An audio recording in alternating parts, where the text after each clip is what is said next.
Welcome back, everybody, to How to Play Kenshi. This is going to be episode 3.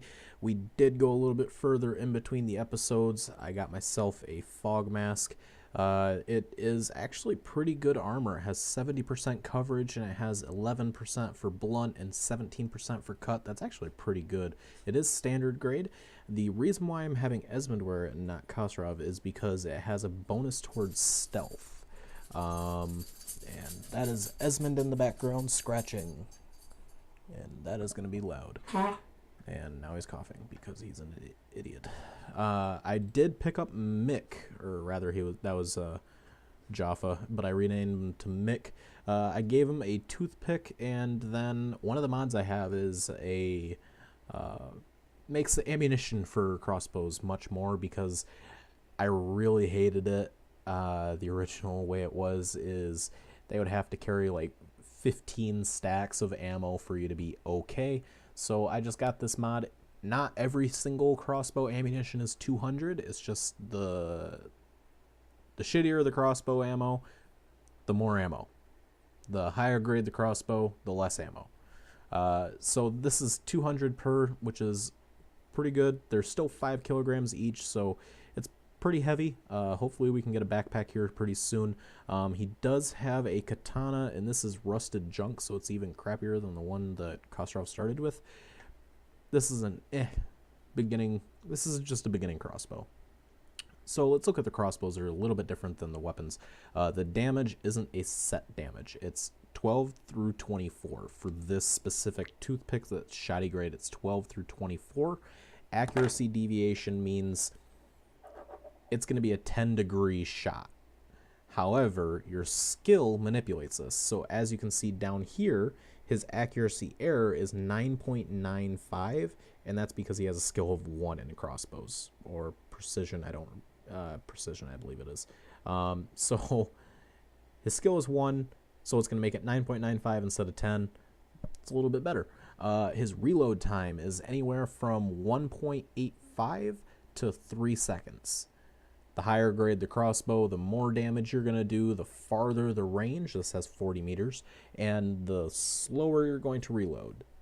That's just the way it goes. The best crossbow in the game is, in my opinion, the Old World Bow Mark II, I believe it is.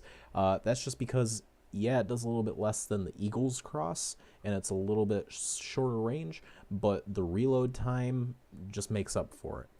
However, once you get into the high skill with the crossbows, then Eagle's Cross is going to be the best because it just flat out does the best damage, and it has the farthest range, and the higher your skill, the faster you're going to reload it, so that reload doesn't really matter as much.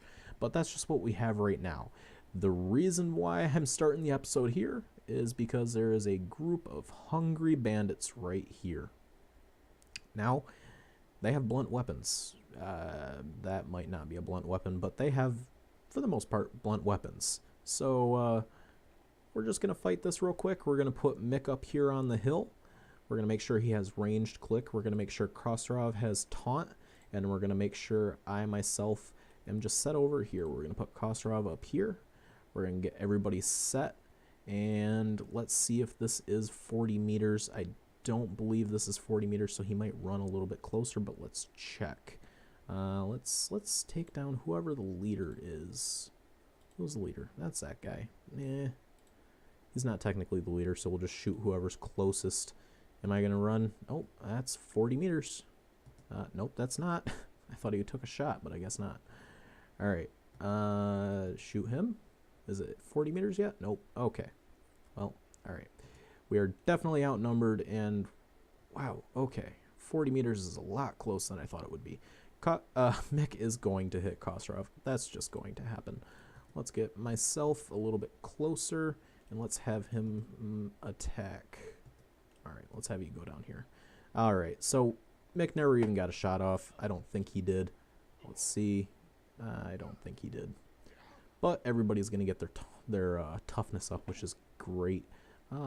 They have a blowgun, which is part of one of the mods I have downloaded.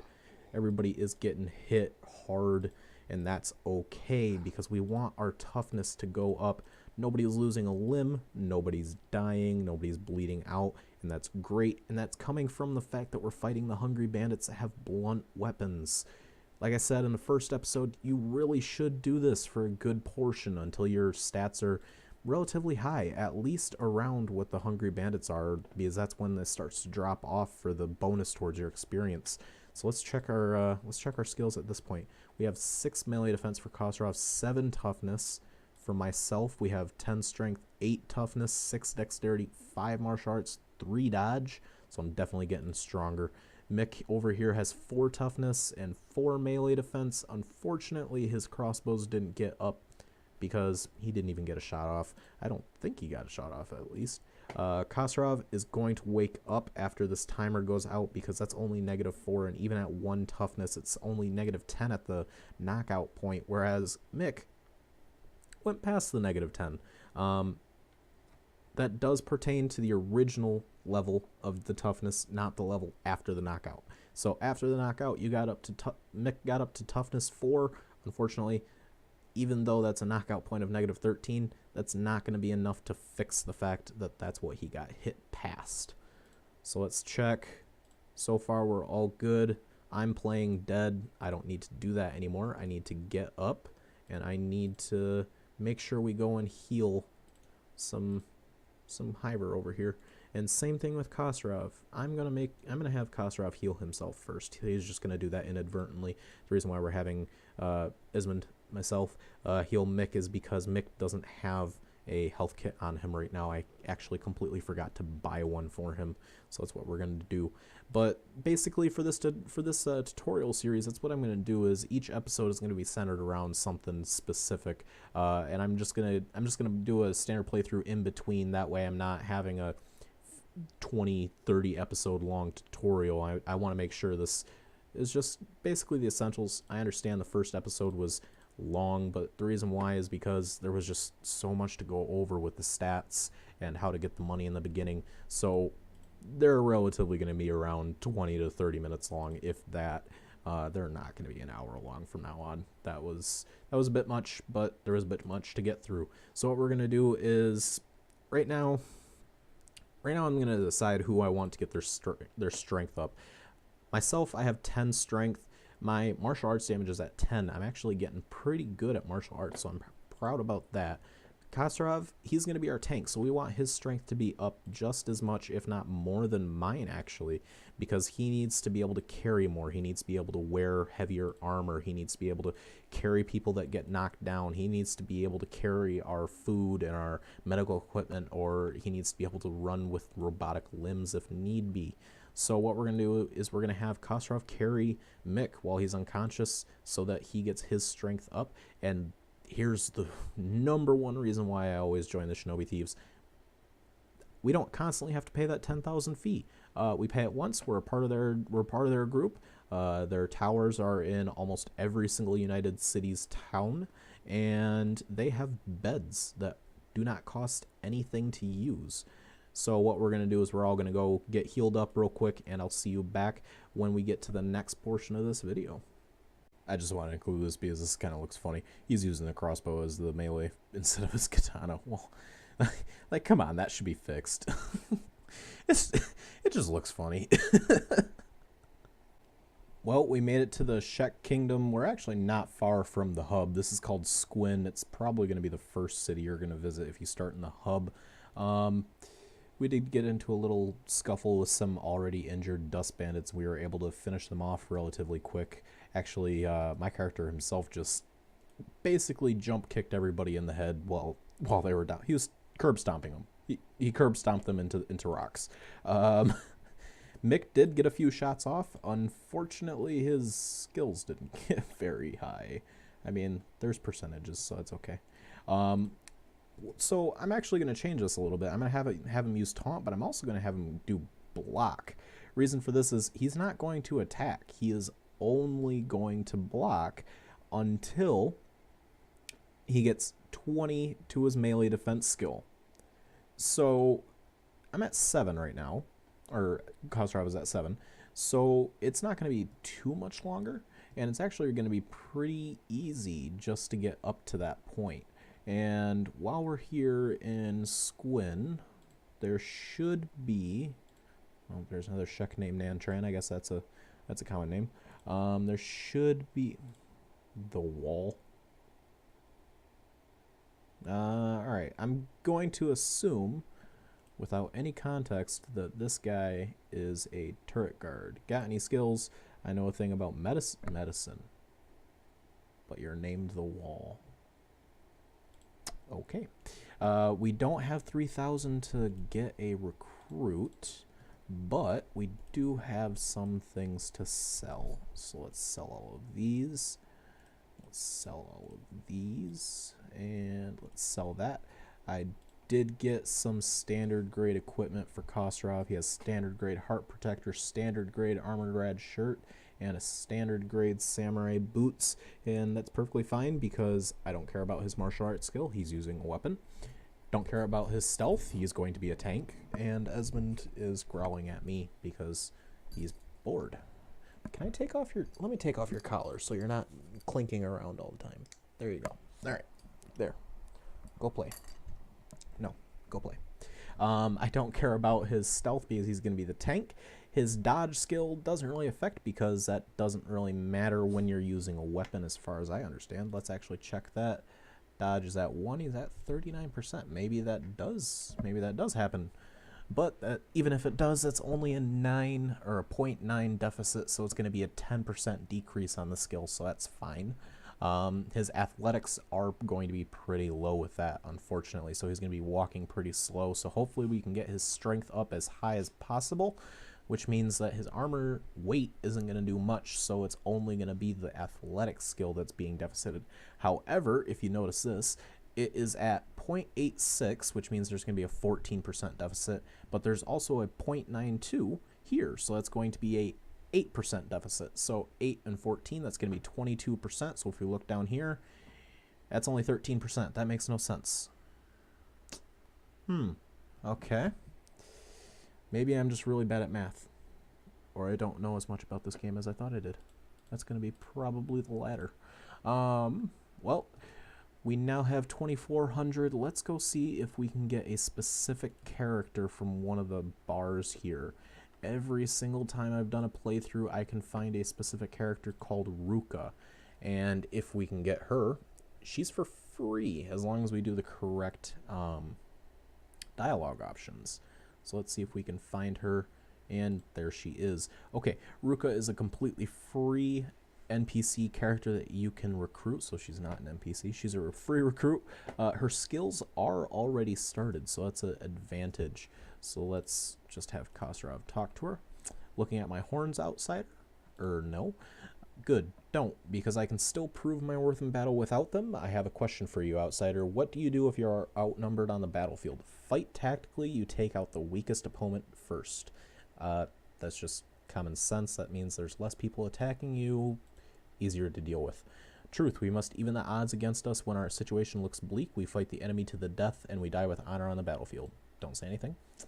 But I didn't die. I awoke, surrounded by death, but still alive. They labeled me a deserter and cut my horns on my return. I am no longer a warrior, but a servant. But you fought bravely. You didn't deserve that. Perhaps. Either way, I will not remain here as an unclad warrior. But you seem different to the other outsiders I have met, outcast. Let us band together. I am intrigued to fight alongside you. It would be an honor. Ruka now joins us. I'm going to leave her named Ruka because she is a special recruit, and I'm not going to change anything about her.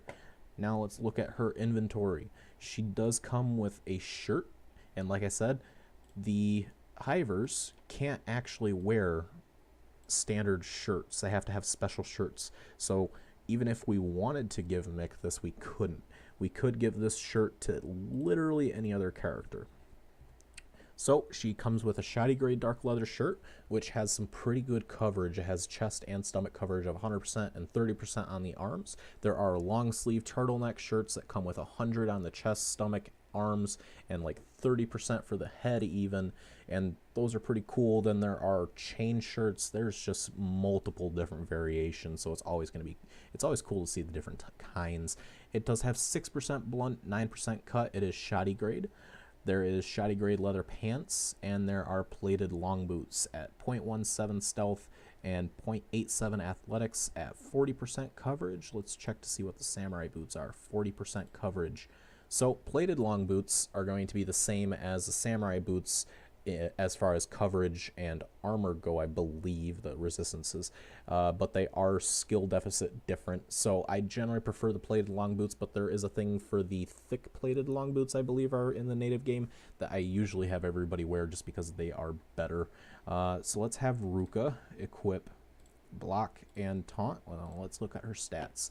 She has 10 in everything except for polearms. She has 10 perception. I don't really understand why she has that because she doesn't use crossbows, but whatever.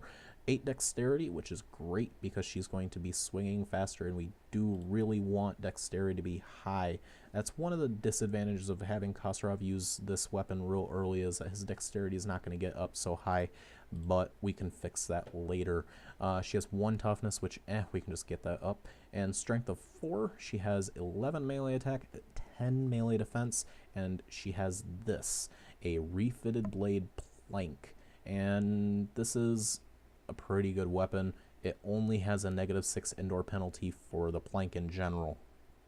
No advantage, no other disadvantage, and as long as she has a secondary weapon for indoors, that works. So let's put me on the far right. Let's put Ruka next to Khosrov. She's going to be the far left because we had Khosrov first. And let's make sure she has medic clicked. Let's check. She has a medic kit. And now let's start moving out. Let's make sure she's running the same speed as us, though. I almost always forget to do that when I get new people. So we have 2,400. I think we can do something here pretty soon to get another person as well. I don't know if we want another Shek because it's gonna be a little bit weird having more tanks than anything else. So what we're gonna do for now, plus 20. Did I read block wrong? Let's see. This will toggle the selected characters into defensive combat mode. When in defensive mode, a character will focus purely on staying alive and will gain 20 to his melee defense skill. However, he will not be attempt to make any attacks. This is handy for keeping your weaker characters alive when they're outclassed.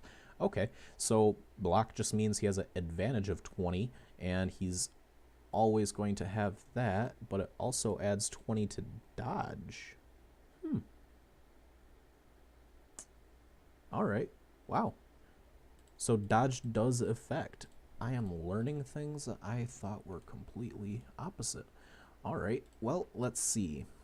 Who has the lower percentage? Me. So what I'm going to do is I'm going to put down the corpse, and we're going to have Ruka pick up as soon as the autosave is finished. We're going to have Ruka pick up this corpse so that she gets her strength up higher because we do prefer that. And this is just something that happens while you're in the Shek Kingdom. Every now and then a Shek warrior will just come up to you and basically make fun of you for being non-Shek, and I have seen before where even if you do have a full Shek party, they still do that. So I don't know if it's just because it's a standard that's going to happen. Oh, bag check. Let's talk about these. There is drugs in this game. There are contraband. It's called hashish. You can buy it from Hiver villages, or you can make it yourself. You can buy it from the dead cats, or you can loot it from them. Dead cats are just a faction of human smugglers up near the desert area, farther to the right though, like closer to closer to the coast. The hashish sells for a lot of money inside these cities. However, randomly, guards, whether they be from the Shek Kingdom or from the United Cities or even the Holy Nation, will randomly check your bags. So always show them your gear. Good thing about the Sheks is I have actually never seen them ask for bribes, whereas in the United Cities, they will plant hashish on you and then arrest you and enslave you if you don't pay them. And I believe it's like 1,500 cats or 3,000 cats or something like that they ask for. So if you don't have that, you're kind of screwed. And the bad thing about being arrested in the United Cities is you don't go to a prison cell and wait out your term. You are enslaved. So I just really suggest keeping a good amount of money on you while you're in the United Cities and not having contraband. But that's up to you. If you want to be a smuggler, be a smuggler. But I will be back when we get to the next portion of this video. Alright, so for the end of this episode, we're going to go over the areas of the map a little bit. So, like I've been saying, up here in the Great Desert area and Heng, and even down here in the Storm Gap Coast, and then down here at the Hook, there is the United Cities. They are the Empire. They have slavery, they have samurai, and that's where you get heavy armor, is the samurai armor. The grade up there, not very good, so get your samurai over. From here, the Armor King, just steal it from him. Warning, I am not telling you to steal from him, even though I just said to do, because he will kill you. He's a skeleton. He's terrifying. Another good place to thief from, if you have a good enough thievery, is over here. The shack, or whatever it's called, from, or scrap house, sorry, from the skeletons. There's only one skeleton city, and it's right here in the Deadlands. This is the city, and this is the scrap house. The city has a good place to get some robotic limbs, and the scrap house just has good tier weapons, good tier armor every now and then. They have a lot of ancient science books, some engineering research. It's just good AI cores, just good stuff to get when you're doing research. So you might want to visit that. And then we're going to talk about the Holy Nation. I don't like them. I don't like them for multiple reasons. One, they're pieces of shit. They hate women. They hate anybody who is not a Greenlander male. And basically what I'm getting at is they are Nazis. They believe in burning people alive. They have a slave compound in Rebirth right here. If you go and kill all the guards, a bunch of the slaves will run around and run out with you, and some of them may join you, some of them will run away. It's a good way to get a lot of recruits real quickly, as long as you're strong enough to take down the guards. Other parts about the Holy Nation, which basically is this whole area, is that if you are a Greenlander male, it's a great place to go. They have some decent armor, they have some decent weapons. It's pretty actually calm there. There aren't cannibals running around from up here because they kill them on sight. They don't bribe you. At most, they just ask you to pray with them every now and then. They're fanatics.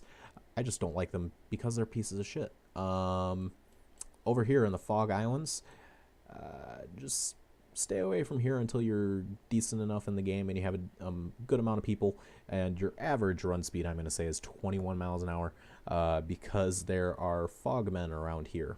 They're really weak. They're, I want to say, around the same level or maybe even a little bit weaker than the Hungry Bandits. It's just there's so many of them, and if they get you and they knock you out, and even in the middle of combat, they will take away people that are knocked out and put them onto poles, and then they will eat you alive, and you lose limbs, and you die, you bleed out. However, that being said, I believe it's on this little mound right here is a city called Mongrel. It's okay to go to. There used to be a Shinobi Thieves Tower there. There isn't anymore. That they took that out in one of the last few patches. Not really much there besides another particular character that you can recruit called Beep. He's interesting. He is a hiver. He just randomly says beep. He's a hive worker drone. His dialogue is just funny with anything. If he loses a limb and you give him a robotic limb, he says Beep was weak. He talks about himself in the third person. It's funny. If you do go there, definitely pick him up. He's free. There are multiple rare characters that you can pick up. There's Ruka for free. There's Beep for free. There's a character called Hobbs, who used to always be in the hub, but he's not there anymore. I honestly don't even know where to get him anymore. He is a Greenlander human martial artist, so he starts with 5 in all of his skills, I want to say. He's for free as well. There is another hiver that you can get from one of the slaver outposts, I want to say, that his tongue was cut out, so he can't talk. So one of the cool things about that is he can't talk to salespeople, so he can't go anywhere on his own because he can't do anything on his own other than fight. And he is a soldier drone, or at least he was a soldier drone. The last time I saw him, Beep used to be a hive prince, but this guy, I don't remember what his name was, but he can't go anywhere on his own other than fighting, because he can't talk to anybody. There is another rare character that you can pick up over here in the robot skeleton city. I don't remember what his name is, but he's like Leonard or something like that, and he's an extreme pessimist who's just downright sad. I rarely pick him up.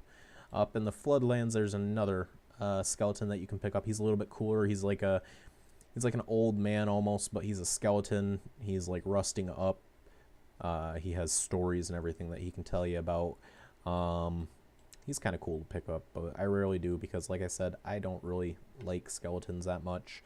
Those are all of them that I know about, and those are all of them that I've gotten before. There are definitely more, I just don't remember. Up here in the Leviathan Coast, it's called the Leviathan Coast because there are Leviathans there. They are giant, massive beasts.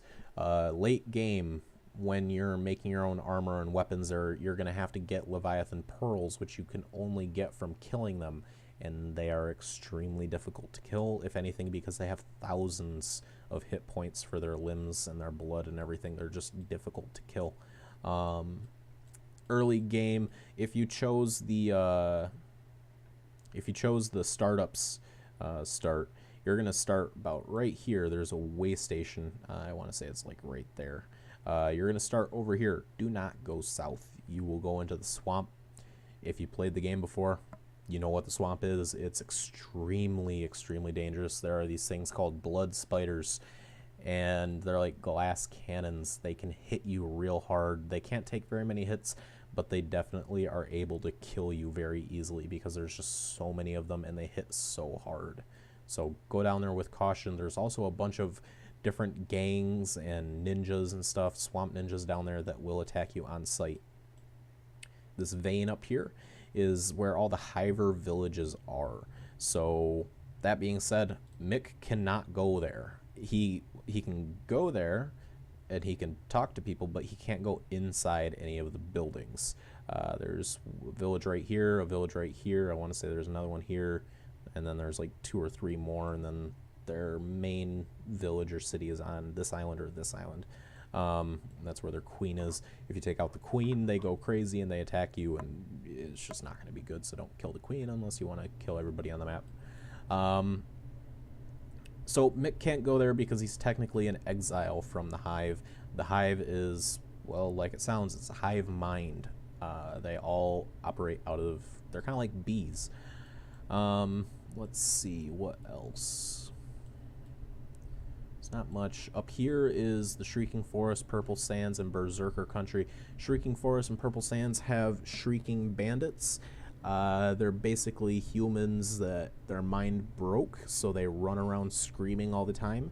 They may run up and flat out attack you, or they may run up and give you dialogue options, and you have to yell or scream the correct yell or scream for them to scream the correct scream and run away, or they attack you on sight. Berserker Country, they're like bandits, but they're all Shek, so they're definitely difficult to kill. Border Zone, Sten Desert, and I believe down in the Spider Plains and over here. This is all the Shek Kingdom. Definitely when you get over here is more of a war zone. The Shek Kingdom is in a war against the Bug King, the Bug Wizard, something like that. There are skin spiders, different than blood spiders. They're a little bit more tanky, but they're still dangerous, so I would suggest staying away from here until you get a little bit better. The Crater, the Grid, Shun, some of the Hook, and some of the South Wetlands have those beak things, the most terrifying thing in the game. Same with the Stormgap Coast, Gut, up here on the Leviathan coast and some on the Cannibal Plains. Let's see. Ashlands down here, and Sonora's Dark, and then just basically this whole area are the Southern Hive. They're kind of like the Northern Hive, except they are attack on sight. They will kill you, and they kind of have a surprise end boss called the King. Venge. Just don't go here. You don't need to go here. There's nothing there, nothing for you. Just stay away from it. There's giant beams of sunlight that come down and burn you to death. I hate that place. Gray Shelf, Royal Valley, Bonefields. There's not Leviathans. There's beak things there. There's just random cities every now and then over here. They can be tech hunters. They can be bandit cities. They can be United cities. Like, there's a city right here and a city right here that are both kind of pointless to go to. They have really crappy grade gear that they sell, so I don't really see the need to go there other than using the inns. And talking about the tech hunters, so up here in the the Holy Nation territory, right here is going to be a city called World's End. I really like going there, and that's generally my first stop outside of the hub in Squin, because they have just good standard high tier armor and weapons.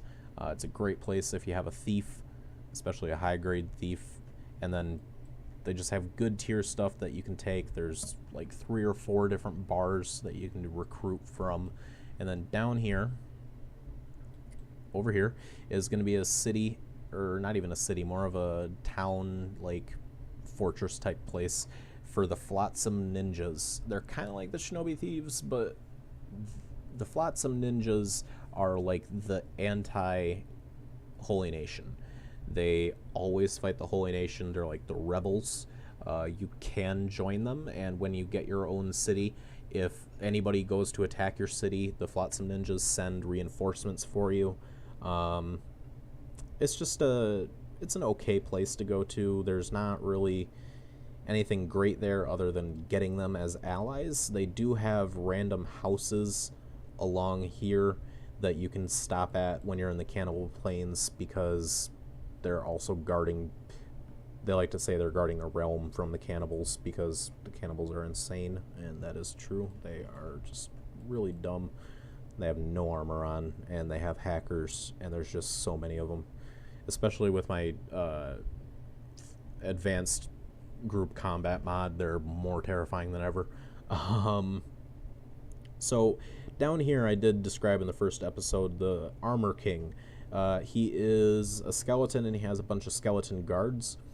He has masterwork and special grade armors for everything. It's a really great place to go if you have a lot of money. If you're really good at thievery, go there. Just be warned, he hits like a fucking truck, and he will kill you easily if you're not wearing a good amount of armor. So go there and steal with caution. Go there and buy at your will. It's a great place to go.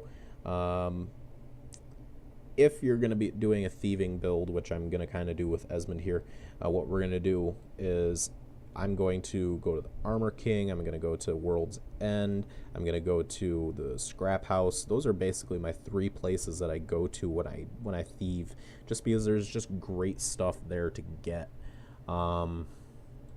Bast is a unique area.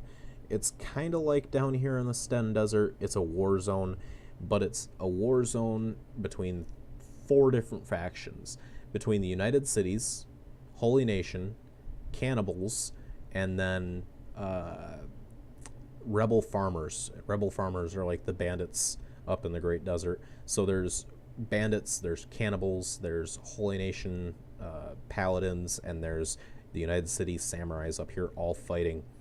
And I don't want to spoil it, but up here there is a tower. You really should just check it out. It's interesting. Down here in Cheater's Run and Royal Valley is another surprise. In Sonora's Dark, mainly in Stenor's Dark, actually, some of the cheaters run. But that's just a really interesting place to go. Do not go there unless you have 20 people, 50s to 60s in stats. It's just for your own safety. There's just so much in this game to get to. It's a giant world. There's so many things to see. It's a great game. If you haven't gotten it, and I haven't convinced you yet, hopefully this going over the map will. I have not touched everything. I haven't even touched a small portion of everything. There are random broken down libraries and armories all over the place that you have to get ancient science books and engineering research and all that, so you can research things and learn stuff to build your own city. There's just so much. There are multiple different bandits. There's like over here in this area, there's like crab bandits or something like that. There's naked people running around screaming at you. There's cannibals. There's rebel farmers. There's just so much. There's what are they called? Dead cats. They're like